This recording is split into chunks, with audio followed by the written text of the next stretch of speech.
What's up, everyone? Today, we're tackling a monster of a topic, what I consider the 5 greatest metal albums of all time. Now, this isn't just a list of my personal favorites, though I absolutely love every record we're about to talk about. This is about the pillars of the genre. These are the albums that didn't just define heavy music, they practically built it from the ground up.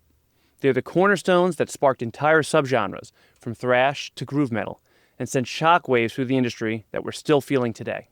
Each album on this list marks a turning point, a moment where the very definition of metal was rewritten. They're not just collections of songs, they're sonic blueprints that inspired countless bands to pick up their instruments and get loud. So let's get to it. Kicking off our list at number 5 is Pantera's groundbreaking major label debut, Cowboys from Hell. When this dropped in 1990, metal was in a weird spot. Glam was fading fast, and for some, thrash was starting to feel a little predictable. The scene needed a shot of adrenaline, and Cowboys from Hell was it. This wasn't just an album, it was Pantera kicking down the door and declaring war on the old guard. It was the birth of groove metal. If you knew Pantera before this record, you knew a completely different band, one that was still finding its footing in the glam scene. But with Cowboys, they torched their old identity. They came out swinging with a sound that was heavier, meaner, and dripping with a southern fried swagger you just couldn't ignore. At the heart of it all was the legendary guitar work of Dimebag Darrell. His riffs were like buzzsaws, sharp, aggressive, and so rhythmically infectious they forced you to move. He had the precision of a thrash god, but with the bluesy, powerful groove that was all his own. The title track is the perfect mission statement. From that iconic opening riff, you know things have changed.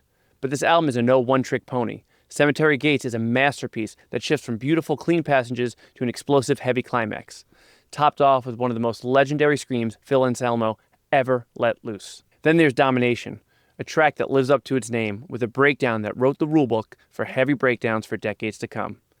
This album didn't just put Pantera on the map, it redrew the map for American heavy metal, paving the way for bands like Lamb of God and Machine Head. At number 4, we have the album that proved mainstream metal could be wildly experimental, politically charged, and bizarrely brilliant. System of a Down's Toxicity. Released on September 4th, 2001, this record landed when nu metal's popularity was at its peak. But System wasn't just another band in the scene. They were a category all of their own. Toxicity took the heavy foundation of the era and injected it with a chaotic blend of punk, traditional Armenian folk music, and progressive rock. It was an artistic statement that was as catchy as it was confrontational, and it debuted at number 1 on the Billboard 200. Toxicity was the moment System of a Down's unique chemical formula became undeniable. While their debut was raw and aggressive, this album saw them expand their sound with more melody and harmony, without sacrificing a single ounce of their signature intensity. At the forefront was the vocal interplay between Serj Tankian and Darren Malakian. Serj could switch from an operatic croon to a frantic, maniacal bark in a split second, while Darren's spastic guitar riffs and unique harmonies created a sound that was impossible to predict. The band's music was a frantic, mesmerizing dance of complex rhythms and eclectic influences. The lead single, Chop Suey, was a cultural phenomenon and earned a Grammy nomination, blending rapid-fire verses with a soaring, epic chorus that became an anthem for a generation. The title track is a masterclass in dynamics, shifting from a hypnotic, clean verse to an explosive, stadium-shaking chorus. Then there's a track like Aerials, which closes the album on a more melodic and introspective note, showcasing their incredible songwriting range. Toxicity shattered the mold of what a chart-topping metal album could be, proving that music could be both commercially successful and artistically fearless. Coming in at number 3 is an album that was less a record and more a political firebomb set to a revolutionary new sound, Rage Against the Machine's self-titled debut. Released in November 1992, this album detonated at the intersection of metal, punk, funk, and hip-hop, genres that were often at odds with each other. It wasn't just a fusion of styles, it was a declaration of war against corporate America, systemic oppression, and the entire political establishment. This record sounded like nothing else. At its heart was the chemistry between the 4 members. You had Tom Morello, who completely redefined what a guitar could do, creating sounds that mimicked everything from DJ scratches to police sirens, often with just a toggle switch and a whammy pedal. Then there was the rhythm section of Tim Comfort and Brad Wilk, who laid down grooves that were impossibly heavy, yet deeply funky.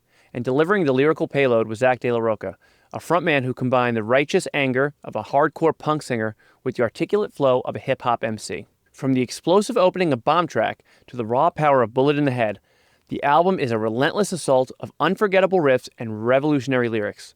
But his most enduring anthem is Killing in the Name. That unforgettable driving riff and De La Rocha's visceral chants became a rallying cry for a generation. The album's cover, featuring the self-immolation of a Vietnamese monk, was as confrontational as its contents, perfectly capturing the band's message of protest.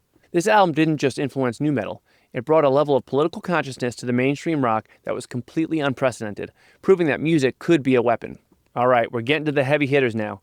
I know a list like this is just asking for a debate, so this is the perfect time to head down to the comments and let me know your top 5 metal albums. What did I get right? What am I completely insane for leaving out? Let's get the conversation going.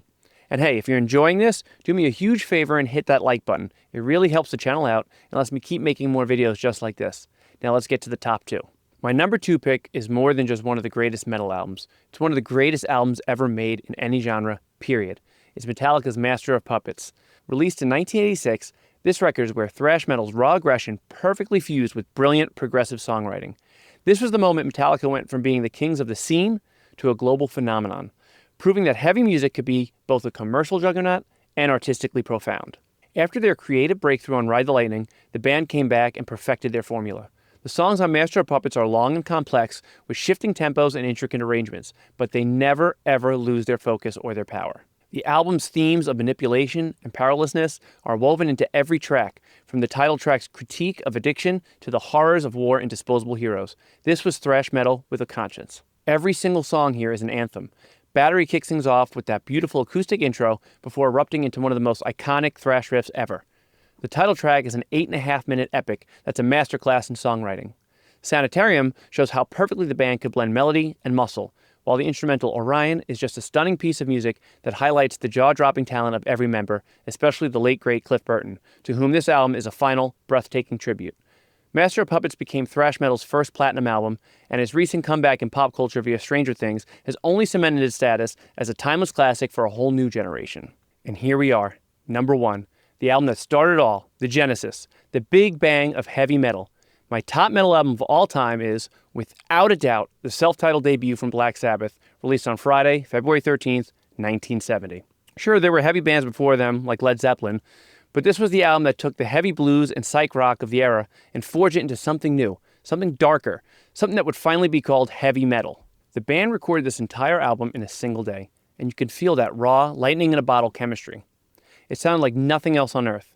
While the world was still clinging to the peace and love vibes of the 1960s, Sabbath gave a voice to the bleak, industrial reality of their hometown, channeling it into a sound that was ominous and revolutionary.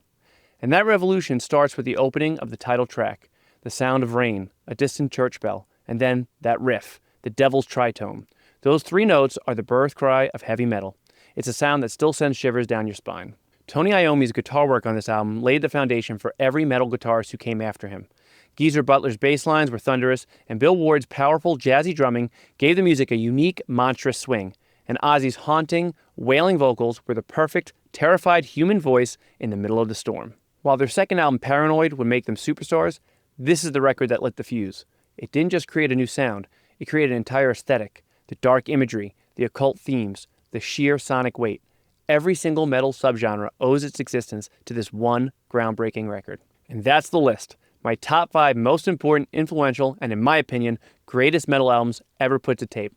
From the birth of it all with Sabbath to the reinvention of the 90s with Pantera, these records changed music forever. But the best part of any list is the debate it starts. I really want to hear from you, so get down in those comments and give me your top 5. Thanks so much for watching. If you dug this deep dive, make sure you subscribe so you don't miss what's next. Until then, stay heavy.